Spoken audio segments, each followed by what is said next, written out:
Hi guys, welcome back to my channel. இன்றைக்கி வந்து fish fry பார்க்கலாம். ஃபிஷ் ஃப்ரை எப்படி செய்யலாம்னு சொல்லி. இது கடல் வௌவால். இது 2 மீன் வாங்கிட்டு வந்திருந்தார் அப்பா. அம்மா வந்து க்ளீன் பண்ணிட்டு இருக்காங்க பாருங்கள். இந்த வீடியோவில் எப்படி க்ளீன் பண்ணலாம் கூட சும்மா கொஞ்சம் பார்க்கலாம். ஏன்னா சில பேருக்கு வந்து க்ளீன் பண்ணுறது தெரியாது. தெரிஞ்சவங்களுக்கு நான் சொல்லலை, தெரியாதவங்களுக்கு நான் சொல்கிறேன். ஃபஸ்ட்டு வந்து அந்த ப்ரெஷ் எடுத்துகிட்டு அது மேலே இருக்க தோலெல்லாம் சீவி எடுத்துக்கோங்க, கொஞ்சம் ஈஸியாக இருக்கும். அதுக்கப்புறமா சைடில் இருக்கிறது வந்து சிசர், நல்ல ஷார்ப்பான சிசர் இருந்ததுன்னா அதை எடுத்து கட் பண்ணிக்கோங்க. கத்தியில் பண்ணுறதோட சிசரில் பண்ணால் கொஞ்சம் ஈஸியாக ஆகிடும். அதுக்கப்புறம் வந்து இந்த மாதிரி தலை ஃபஸ்ட்டு வெட்டி எடுத்துடுங்க. சம்டைம்ஸ் வந்து நம்ம கற்று வச்சுக்கிட்டா நல்லது தான். இப்போ கட் பண்ணியே கொடுத்துட்றாங்க மார்க்கெட்டில். சம்டைம்ஸ் வந்து ரொம்ப கூட்டமாக இருக்கும், நம்மளுக்கு வேலையாக இருக்கும், டக்குன்னு வந்துடும். அந்த டைமில் வந்து நம்மளுக்கு யூஸ் ஆகிடும். இந்த மாதிரி நம்ம தெரிஞ்சு வச்சுக்கிட்டோன்னா. அதனால தான், தெரியாதவங்களுக்கு தான் நான் சொல்கிறேன், தெரிஞ்சவங்களுக்கு நான் சொல்லலை. ஸோ இந்த மாதிரி கட் பண்ணி எடுத்துக்கோங்க. அந்த லேஸாக எவ்வளோ தின்னாக வேணுமோ தின்னா கூட பண்ணிக்கலாம், குண்டா வேணுமா குண்டா கூட பண்ணிக்கலாம். அது நம்மளோட இஷ்டம்தான் கட் பண்ணி எடுக்கிறது. இந்த மாதிரி கட் பண்ணிக்கோங்க. பாருங்கள், அம்மா அப்படி கட் பண்ணுறாங்க. நான் கொஞ்சம் வீடியோ ஸ்பீட் பண்ணியிருக்கேன், அதனால உங்களுக்கு அது சீக்கிரமாக தெரியுது. இல்லைன்னா பெரிய வீடியோ ஆகிடும்ல, அதனால கொஞ்சம் ஸ்பீட் இன்க்ரீஸ் பண்ணிட்டேன். தேவையான மசாலாஸ் பாருங்கள்.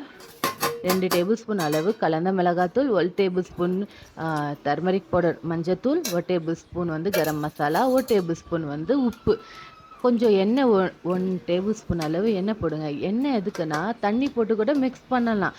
அதில் மீனில் கூட தண்ணி விடும் இல்லையா, அதனால் வந்து நீங்கள் எண்ணெய் போட்டிங்கன்னா அது கிரிப்பாக பிடிக்கும். அது தண்ணி, அந்த தண்ணி இந்த தண்ணின்னு சொத அந்த மசாலாவே ஒட்டாமல் ஒயிட் கலராக அப்படியே மசாலா இல்லாத மீனை மாதிரி வந்துடும், டேஸ்ட் இருக்காது. இந்த சின்ன சின்ன டிப்ஸு தான் கைஸ் நம்மளோட என்ன சொல்கிறது, ருசியை அதிகரிக்கும். அவ்வளோதான், சின்ன சின்ன டிப்ஸு தான் நம்ம பார்க்கணும். சின்ன சின்ன விஷயத்துல தான் நம்ம வந்து இந்த மாதிரி டிப்ஸ் தான் நம்மளுக்கு வந்து யூஸ்ஃபுல்லாக இருக்கும். இந்த மாதிரி நல்லா லெமனும் போட்டு நல்லா அதை மிக்ஸ் பண்ணிக்கோங்க. ஒரு லெமன் சைஸும் அந்த எண்ணெய் தான் கைஸ் உங்களுக்கு வந்து டேஸ்ட்டு கூட கொஞ்சம் அதிகரிக்கும். அதுக்கப்புறம் இந்த மசாலா வந்து அந்த மீனில் பிடிக்கிறதுக்காக உங்களுக்கு ஹெல்ப்ஃபுல்லாக இருக்கும். இந்த மாதிரி ஒரு வாட்டி ட்ரை பண்ணி பாருங்கள். இந்த சின்ன சின்ன இது தானே, அது நம்ம மிஸ் பண்ணிவிடுவோம். அந்த சின்ன சின்ன இது தான் நம்மளுக்கு வந்து டேஸ்ட்டே தரதே. அதில் தான் நம்ம ஃபோக்கஸே பண்ணணும். அப்படியே மீன் குழம்பு கூட நான் செஞ்சிட்டோம். அந்த தலை, அந்த சைடில் இருக்கிறதெல்லாம் போட்டு ஒரு மீன் குழம்பு செஞ்சிட்டோம். ஃப்ரை ஆகிட்டு இருக்குது பாருங்கள். ஒரு தவாவில் எண்ணெய் போட்டு ஃபிஷ் ஃப்ரை பண்ணுறதுக்காக போட்டுடுங்க.